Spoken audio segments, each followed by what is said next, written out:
We want to welcome to the show today Dr. Jennifer Morse. Well, thank you so much for having me on. I'm really enjoying getting to know this new program that I wasn't familiar with before, and I'm glad to be part of your series on justice. You brought up the word justice.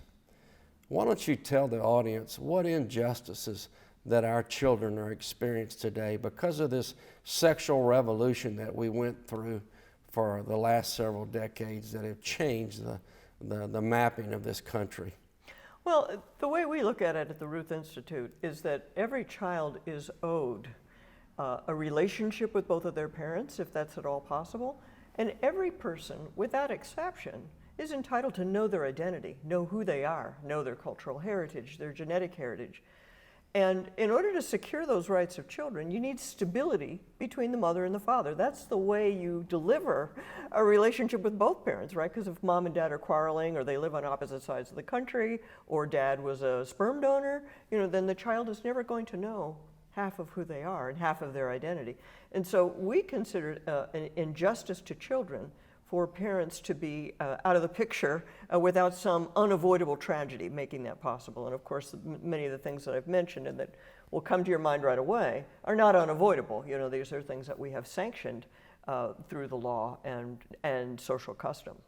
I know that the Catholic Church in 2013 gave you an award that was basically a global award in recognition for the things that you've done to promote the truth of the Word of God. In other words, that marriage is between a man and a woman for life. Yes. That was one of our slogans. People should be celibate until they're married. One man, one woman for life. Yes.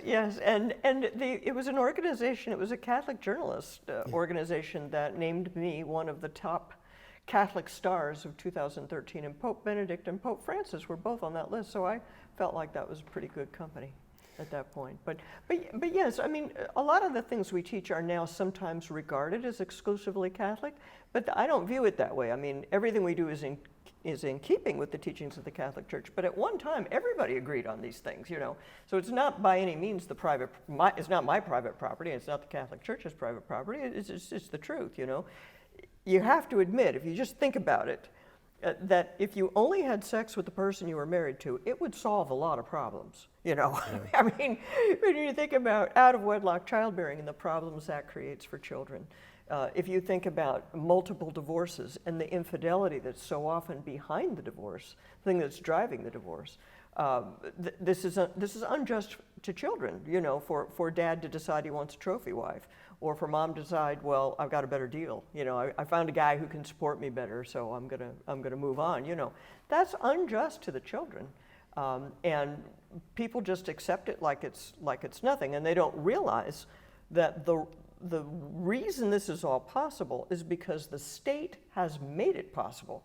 This is not you and me, a bunch of Bible thumpers imposing our views on people.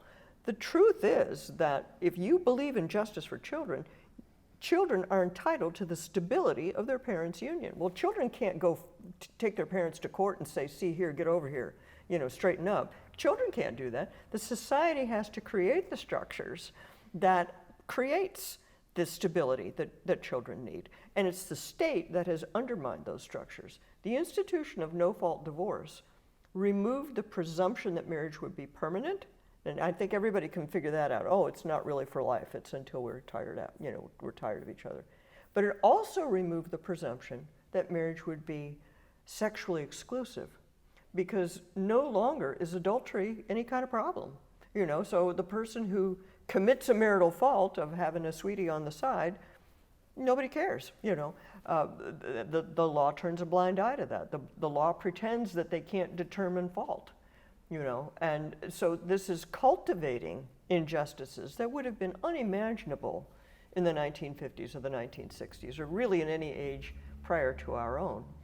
So when would you say the sexual revolution really began in this country? Well, a question like that is always complicated, because you can always keep looking back, and you end up at the Garden of Eden if you keep going back, because that's right, where it all comes from. But I would say that a couple of significant landmarks would be the Griswold versus Connecticut decision in 1965, which removed all ability of any state to regulate contraception in any way. and ultimately made contraception a right, which then led to Roe versus Wade, right? So that 1965 wouldn't be a bad place to start, but you have to understand, it took them 30 years to get that. You know, the sexual revolutionaries, Margaret Sanger, the forerunners of Planned Parenthood, they were working on that legislation. Year after year, they went into the Connecticut legislature. Year after year, they said, all we want to do, we just want this one little thing. All we want is to let married couples be able to use contraception if they have a serious health problem. And every year, basically the poor people, headed by the Catholic Church at that point, poor Catholic immigrants were like, we don't believe this. What are you talking about? This is not going to stop with that one little thing. And no, that's all we want. Of course, the day after the Griswold ruling, they're on the phone talking about abortion. They knew exactly where they were headed with that thing, But the point is, you can see the 1965 case as an important marker, but 30 years led up to it, So I guess that's how a social revolution would roll. It doesn't come in and it's not like an atomic bomb dropping or something like that. But so the groundwork was laid there all along. And I talk about this in my book. You can see the pattern and the way they did it. That pattern is repeated in one issue after another, one episode after another. A lot of the things that they pioneered, so to speak, with the contraception cases came back in the abortion cases and came back in the gay marriage cases and are being recycled yet again for the transgender issue, Same kinds of strategies over and over again. Well, the way I say it is that the devil takes little bites at a time. He moves in to pervert the thought process of men and women a little at a time. And we've seen that happen in this great country that we live in, that where we're blessed with a foundation of the Declaration of Independence and a Constitution, that we all were created with unalienable rights, and that we had the right to believe in a creator who created us. And now we're passing these laws and these acts, and we're seeing this social movement that is attacking the non-existence of our creator. Mm-hmm. I mean, well, when you talk about, you mentioned the word transgender. When you talk about transgender, God created, and you brought it up, Adam and Eve, He created man and woman. Mm-hmm. So when you try to change what God created, we've got to be subject to a consideration of His wrath at some point. And I don't know, the scripture better than I do, but if you go into Romans chapter 1, verses 24 through 28, that we're moving as a nation towards the depravity of God, because at some point He turns us loose and says, all right, you're going to experience the consequences. And what you're telling me today about these injustices to the children because of this period of time, I look at that as consequences to these choices of these abominable acts that we as free people have chosen. Well, I'm just sharing with my thoughts with you, but what do you say to that? But there's a lot to be said about it. One thing to say is that it's not just that we deny the Creator, we deny creation itself. Yes. You can look at the whole sexual revolution as an attack on the human body, right? Because we resent the body. The early phases were saying, we resent the fact that sex makes babies. We want to fix that. We want to be able to do whatever we want without having a baby show up. Well, you got to do a lot of tap dancing to make that work, Yeah. I mean, because that's not going to just flow naturally, and then the subsequent movements of redefining the sexual act and redefining marriage and now redefining the human body and your relationship to your own body, that's an attack on creation itself and the body. The other thing that I think is worth mentioning is that the consequences that we're seeing, and there are lots of negative consequences of the sexual revolution, you can think of it in terms of God punishing us, and we have it coming, there's no doubt about that. But you can also think about it that we're just reaping the natural consequences. He does not have to design a lightning bolt with my name on it. You just go out in the world and do this crazy stuff, and You stuff's reap going to what you happen. sow. Stuff's going to happen to you, Right. you know.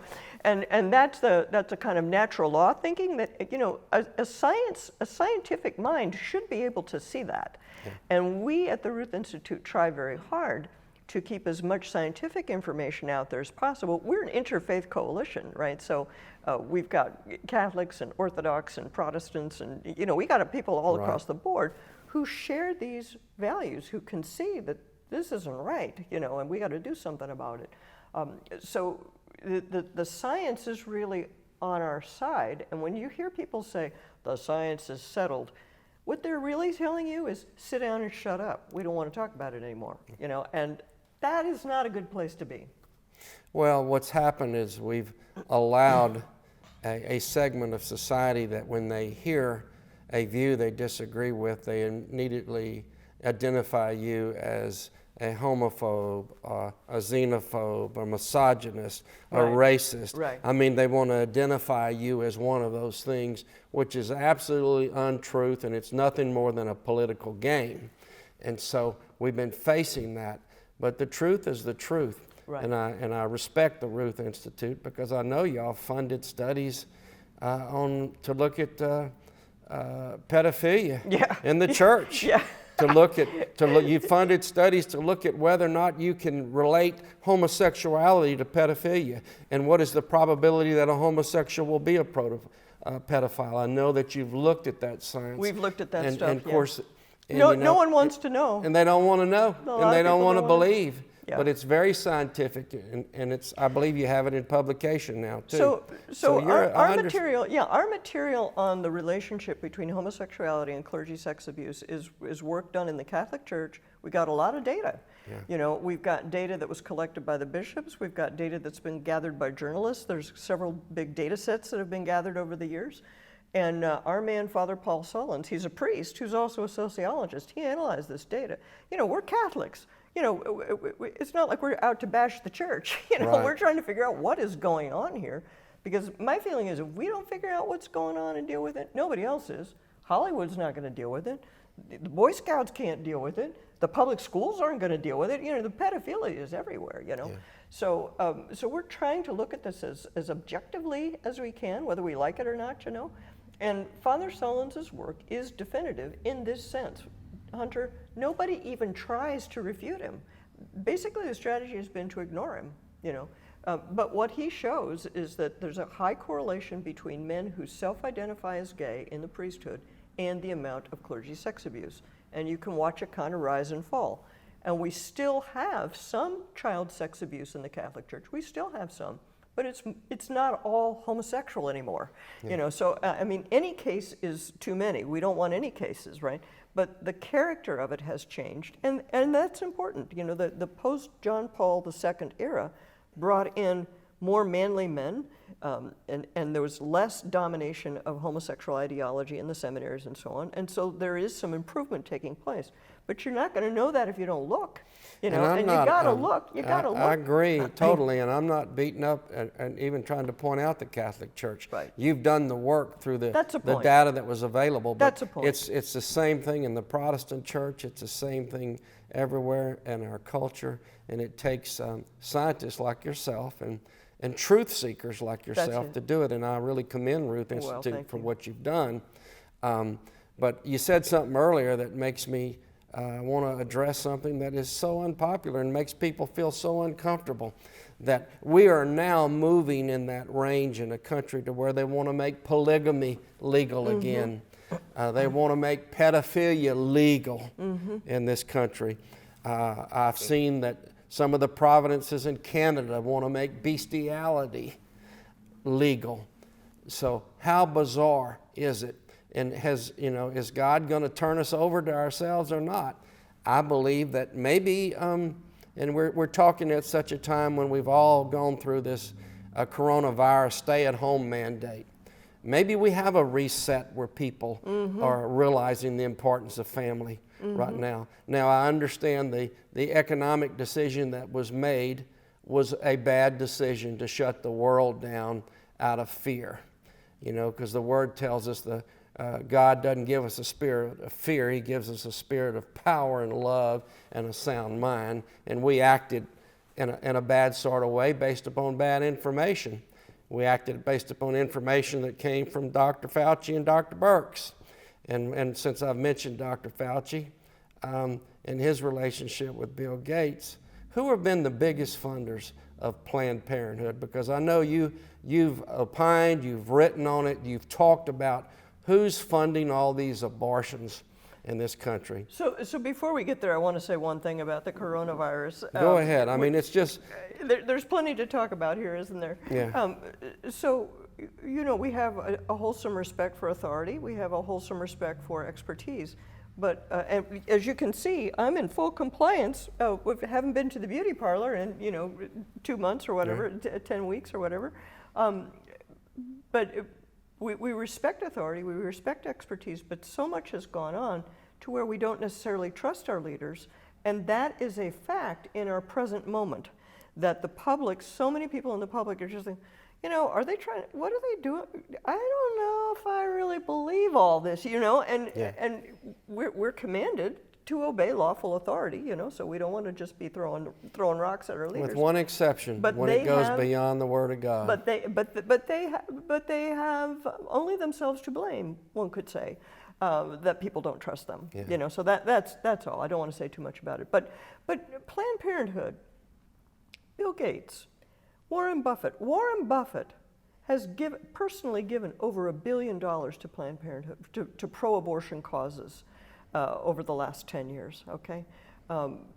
George Soros, Bill Gates, many of the big foundations, you can see them financing Planned Parenthood directly, and a lot of the other subsidiary organizations that are, perhaps media organizations or legal organizations that are defending various parts of the sexual revolution. So there's an enormous amount of big money backing the sexual revolution. And I can just give you one very specific instance. There was the case in Texas, the women's whole health case, which was a Texas state law regulating abortion clinics and regulating them like other ambulatory care centers, right? And that was eventually overturned in the Supreme Court. Well, after it was overturned in the Supreme Court, then we find out that the research that was done to go into court and to fight against these regulations, that research had been financed by a whole series of liberal foundations. They had been working on that kind of material for about 10 years before that case ever came up. So when you look at that kind of deep pockets that the sexual revolution has, when you look at the kind of deep bench that they have compared to what we have to work with, and then you see the kind of forces that we're up against. It's not by any means a level playing field. The people who are fighting for even reasonable regulations of abortion clinics, never mind overturning Roe, let's just regulate them, like health and safety regulations. Even that is more than these people can stand, and they've got the money to fight back, and very often, all too often, prevail. As a truth searcher like yourself and an academic, you're probably aware of what I'm aware of, and that 2/3 of your peer-reviewed studies of research lend their opinions and findings or conclusions to the direction of the funders of the research. So whoever's funding the research generally has a 2/3 chance of getting the results of the research in the direction that they want it. Mm-hmm. I just recently read where the Bill Gates Foundation, who is battling publicly with some well-known people about the vaccines that they're funding and the work they're doing in conjunction with Dr. Anthony Fauci, is the major funder of fact check. So in today's society and today's IT world, everybody thinks that they can immediately go to fact check to see whether a statement is true or not true. Well, who's funding fact check? Right. And so these are things that the viewers of this program and whatever the audience may be, and people that are listening need to realize what they're dealing with and who they're dealing with. The Buffetts and the Gates and the Soroses of the world are not, for saving the culture of America, for saving the First Amendment values that you and I believe that are God-created values to this country from the beginning of the time it was formed. There was a reason. We've seen during this recent several-month episode that you commented about not even being able to get your hair cut, that somehow that they found out that going to a liquor store was an essential, but going to church was not. I mean, they made the most crazy rules and regulations, and I realized that there were national recommendations, but there were also governors who made recommendations.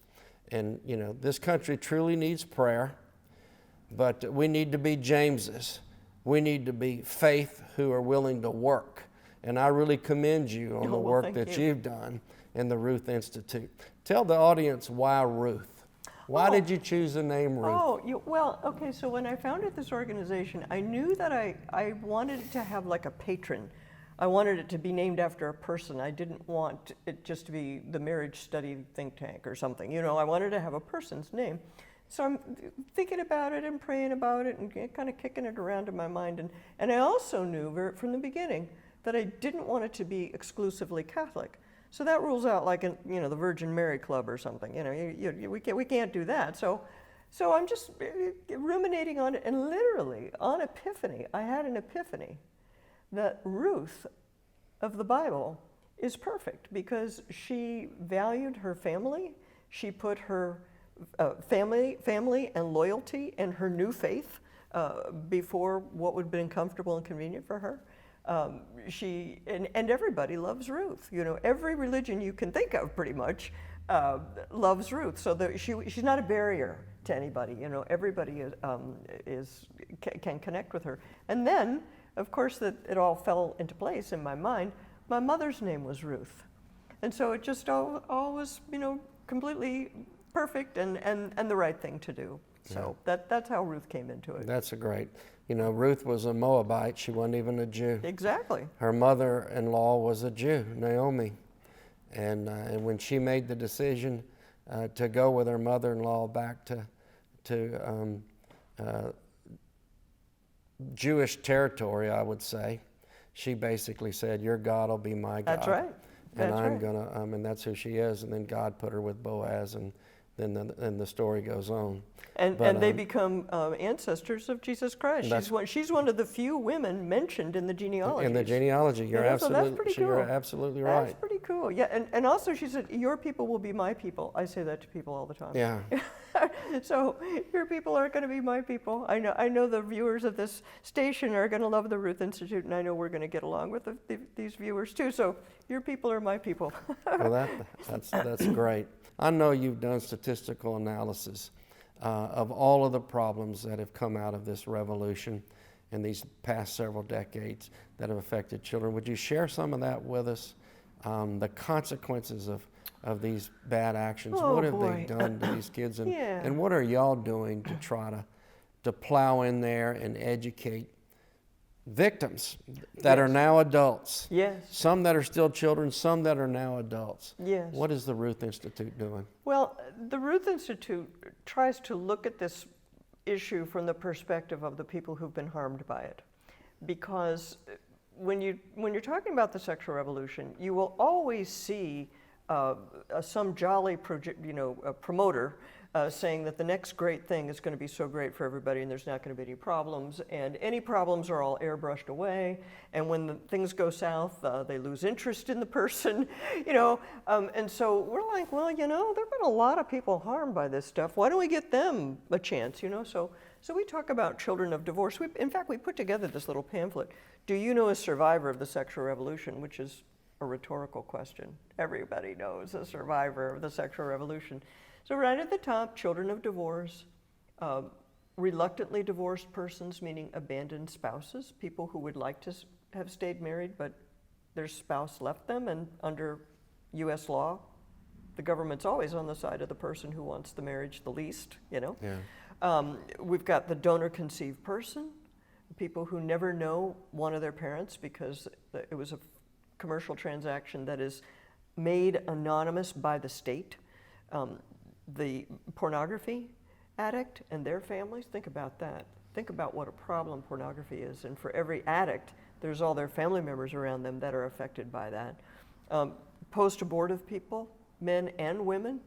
There are many men who grieve the loss of their children, that they were either complicit in the abortion of their child or it took place against their will. You know, you never hear from them.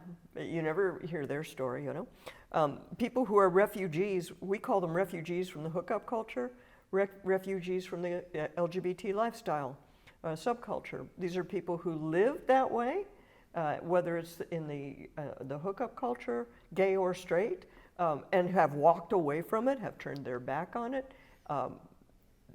They have stories to tell. You never hear that. You never. In fact, those people get vilified in the media. You know, the ex-gays get beat up all the time. You know, it's amazing how much that happens. Well, they're actually passing laws in California that you can't even counsel That's right. somebody that they can walk away from that That's lifestyle. exactly right. It's a crime if you counsel them to do That's that. right. That's right. The therapists, the laws are written so vaguely that the therapists are afraid to even take these clients. I mean, in fact, when the whole COVID thing came out, we issued a press release about it, the Ruth Institute did, on the transgender issue, and said, you know what, this is not essential surgery. These surgeries should be put off, at least put off, and it gives people more time to consider what they're about to do, you know? And then we raised the question, in the light of these therapy bans that you're talking about, if a person who's desperate to go get their surgery done, if they're told you have to wait 6 months, are they going to be suicidal? I mean, we're all told they're going to be suicidal, and that's why the parents are pushed into it, and everybody's a rush to get it done so they don't kill themselves. So now we're making them wait. If a therapist goes to them and says, you know, you're going to be all right, it'll be okay. You know, is that therapist now illegally doing conversion therapy on them? Is that allowable? Under these very broad bans, broadly written bans. Now, of course, we never got an answer to that question, but it makes you think. If what is going on inside a therapist's office is being regulated by the state, that's not good. That can't be a good thing. The people who are demanding these bans do not want the competition from somebody who can say there's another way. There's another way to live. I did note that some of your interviews with the press and maybe press releases during this COVID-19 that you had exchanged words with the state of New York and their treatment to the Samaritan purse, as well as to their comments made about sexual activity to the citizens of New York. Would you comment on that little bit of that for us, please? Well, okay, let's talk about Samaritan's Purse, first of all. All right. So Samaritan's Purse is an organization, Franklin Graham is the president of it, and they provide relief services all over the world and have done so for decades.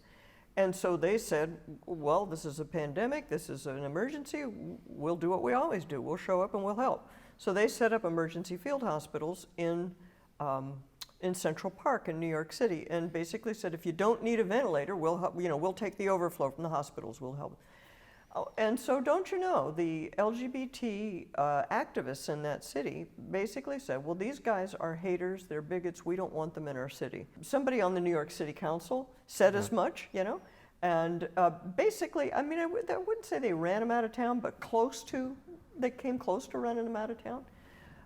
In the meantime, the New York City Department of Public Health put out a statement, a little PDF form early on in the COVID pandemic, telling people how to have sex during the pandemic, how to have safer sex, what are good sex practices during the pandemic. Now, you and I would think this would be a good time to tell people only have sex with the person you're married to.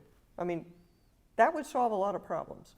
But no, that is not what they said. They said, your safest sex partner, and I hope I don't offend the viewers here, but, because I know you're all nice people. Your safest sex partner is yourself, and basically advocated masturbation. And then they said something along the lines, if you If you're used to having sex online or meeting people online, you might want to consider online sex instead of in-person encounters. But at no time did they say, you know, you need to get that stinking app off your phone. You need to not be having sex with strangers. The Tinder app, the Grindr app, you need to take that off your phone and just knock it off. No way did they say that. They did not say that, which is, you know, when you think about what they're telling people they can't do, it's pretty astonishing that they have nothing to say. And then Dr. Fauci himself was interviewed by Vanity Fair. Somebody asked him point blank, you know, some of us are getting a little edgy, a little lonely. You know, what do you think about the dating apps, Dr. Fauci? And he kind of hemmed and hawed, and basically bottom line, he came out with, you know, everyone has their own tolerance for risk. So we issued a press release saying, gee, Dr. Fauci, really? Why can't we decide how much risk we're willing to take to visit grandma or to have a birthday party for children or to meet in the park or something like that? What do you mean that the public health establishment of this country, nobody, and maybe somebody said this and I just haven't heard it, but I literally have not heard anybody say, you know, the safest way to have sex during a pandemic is to have sex only with the person you're married to, and then keep your fly zipped, okay? Just stop it. I have not heard a single person say that. And now they're talking about contact tracing. Think about that. So they have no regard for people's privacy. They're willing to trace you all over town, but they're not willing to say, get the stinking Grindr app off your phone? Give me a break. You know, I mean, this is the kind of thing that makes people feel that their leaders are not being honest with them. You know, this is the kind of thing that makes us not trust what they're telling us. You know, come on, normal people can put two and two together here. These two things do not add up.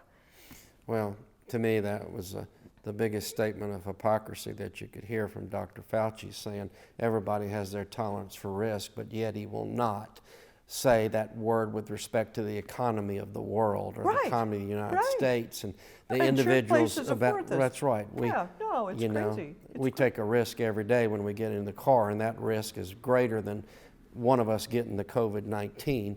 It's just been really. We know that the I don't even want to call it disease. We know that the flu or the virus or whatever they ultimately describe it as can make people sick. It attacks their pulmonary and their breathing, and it's something that needs to be watched out for. We now know it really impacts the elderly. But there was never a risk assessment done. There was never anything done to really evaluate the risk, and that man knew the truth. And so he got covering for doing something that he should have never done, and that was to try to shut the whole world down, which they accomplished. And you know, there'll be people to speak on the subject matter better than me or you about what is the risk of a quarantine? Right. What is the risk of the so-called cure versus the so-called cause? And they never did it. And it's really devastated this country. But you know, we know God is good. We know God can take what the enemy means for destruction, and He can use it for His good. And as believers, you and I anticipate that will happen. But only if we do our part. That's right. Amen. We can't just sit back and coast and say God's going to save us. No, he's been trying to help for some time. You know, one thing that I think that where the Ruth Institute actually does have some expertise, we don't do anything with infectious disease or anything like that. So, you know, I'm not going to talk to you about risk assessment. Right. I don't know that. But what I do know is that people need to be touched. Okay, people need to be in the physical presence of other people. We need that physical proximity. We need relationship. Think about it. Solitary confinement is a terrible punishment reserved only for the worst criminals, you know? And so we're cutting people off from their social lifeline. And there are a lot of people who are living on the edge mentally or emotionally. Some of them are going to go sailing right off the edge. And I can tell you that is happening, and that it's perfectly predictable that it would happen when you cut people off from their normal sorts of social support networks and tell people you can't hug each other, or, you know, don't get too close to people. You make people scared all the time. You know, there are going to be mental health consequences and physical health consequences from scaring people to death. You know, you should be able to figure that out. That's not rocket science. Right. Dr. Morse, before we leave today, would you hold your books up and tell the audience what books you've recently released that could be very beneficial to them sure. if they ordered one? Okay, so this is a book that's been out for a little while. It's called 101 Tips for a Happier Marriage. And a lot of the material in here is helpful for pretty much any kind of human relationship. There are tips on how to deal with criticism, how to ask for help, how to have reasonable expectations. All those kinds of things are very applicable in married life, but really throughout your life. So especially in this time when people are in particular need of social interaction and maybe an ability to let certain things roll off their back, because that's an important skill in married life, let things roll off. This book is particularly helpful for that. What other books have you written recently? Then we have a book. This book is called 101 Tips for Marrying the Right Person. And this is a book designed to assist people in the assessment process, whether they have a particular person in mind or whether they're just, you know, trying to prepare themselves for seeking a spouse. And within this book, we have specific, very practical tips, but we also incorporate information about things like cohabitation and pornography use and things like that, which we know, scientifically we know, are things that impede your ability to have a happier married life later on. So our counsel here is for people to take a good look at themselves, and if you are living with somebody, these are the kind of problems you might encounter when you later get married, because that's been studied and we know that. If you're not living with your sweetheart, don't move in. That's not really a good plan, you know. So then there's some material on pornography and different things like that. So this is a helpful book, particularly for people who are seeking a spouse, but even for people who are just again thinking about having sane dating relationships and things like that. And the last book that you have there? So this is my book called The Sexual State, and the subtitle is How Elite Ideologies Are Destroying Lives and Why the Church Was Right All Along. And on the cover, you've got an image of St. Peter's Square, right side up, and upside down, you got a secular building, you know, looking like a courthouse or something like that. And the idea of the sexual state is that the sexual revolution was created and financed and supported by elites and by the state, with the help of the state. That many of the things that we think of as just, oh gosh, the march of history, oh gosh, the culture has changed. No, that's not really how it went down. The culture changed because laws changed. And the laws changed because people with a lot of money and a vested interest wanted them to change. And so over the course of the program that we just did, we mentioned a number of those things, including no-fault divorce, entirely the creation of the state. Third-party reproduction would be utterly impossible without the state. When somebody buys sperm or buys an egg or rents a womb, the only reason anybody does that transaction is because the state has guaranteed that the contract is going to define parenthood, not the body, not the genetics. The state has redefined parenthood. And, you know, obviously, average person can't just redefine what parenthood means, you know? So all of these things that we look at and say, gee, the sexual revolution, sexual mores have just changed. No, they didn't just change. They were changed. Somebody did that. And that's the theme of the sexual state. And there are lots and lots of examples in here of how that process works and of the many people who've been harmed by the sexual revolution. Dr. Morse, earlier I asked you if you had statistics to indicate the adverse effects on these children from these consequential bad acts of the sexual revolution. Maybe that's a bad question. Maybe do you know what the long-term effect indicates? Yes. Could you give us some examples? Yes, so the harms to children have been studied. Some have been studied a lot. So the harms of divorce per se has been studied extensively, okay? And one thing that you should know, we have this little pamphlet at the Ruth Institute called Counting the Casualties of the Sexual Revolution. And this is our rough and ready estimate of how many people we're talking about in each of these categories. So we estimated at the time this pamphlet was put together, about 45 million children of divorce of all ages are out there right now. 45 million people we're talking about. And when you talk about the harms that they experience that are long-term harms, one of our colleagues did a study that was basically a compilation of the research that has been done on it. His study, going through one thing after another, the collection of studies was 30 pages long with over 300 footnotes. Okay, so it's been studied a lot.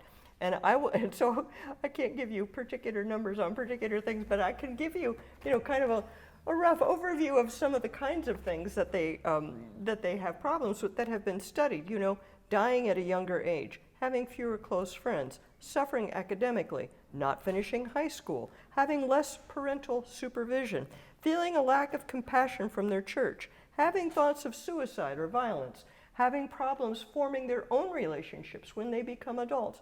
It just goes on and on. And, it's beyond doubt that divorce is harmful to children. There's just way too much evidence. Now, some of the other subjects that have come up, the more recent things, we've studied never married parents, single parents. So if you're born to unmarried parents, I never say single parent, because every child has two parents. They're just not married to each other. They're not together. So if you're born to unmarried parents, the odds are that your mother will have her next child will be born also with a person she's not married to, and a different guy. Okay, so then what you have is this whole phenomenon that demographers had to invent a new name for this, Hunter. It's called multi-partner fertility.